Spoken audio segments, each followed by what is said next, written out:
ఏ ఊకో బావా అన్ని చిన్న పోరల లెక్క మాట్లాడుతావు. నిన్న మీ అన్నది మా అక్కది పెళ్లి గురించి వచ్చింది, దానికోసమే రమ్మన్నా. ఏంది మీ ఇంట్లో మీ అక్కది మా అన్నది పెళ్లి టాపిక్ వచ్చిందా? అసలు మీకు మాకు పడనే పడదు కదనే.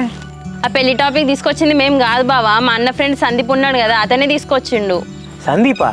ఆయన మీ అన్న ఫ్రెండ్ కదనే. ఆయన మా అన్న మీ అక్క పెళ్లి గురించి మీ అమ్మ దగ్గర టాపిక్ తీసుడా? ఏదో జరుగుతా అండి, సంథింగ్ ఈజ్ ఫిషీ.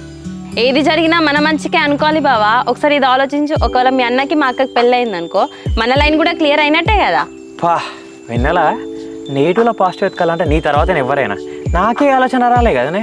ఇప్పటి నుంచి మన ఇద్దరు గోల్ ఒకటే బావా, మీ అన్నని మా అక్కని కలపాలి. వాళ్ళిద్దరు కలిసింది అనుకో మన ఫ్యామిలీ మొత్తం కలిసిపోతుంది.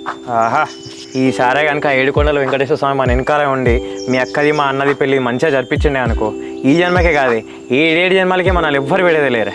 ఏడుకొండలవాడ వెంకటరమణ గోవింద గోవింద. మా బావ కోరుకున్నట్టు మా ఇద్దరికి పెళ్ళైంది అనుకో, మా బావ గుండు కొట్టిస్తా.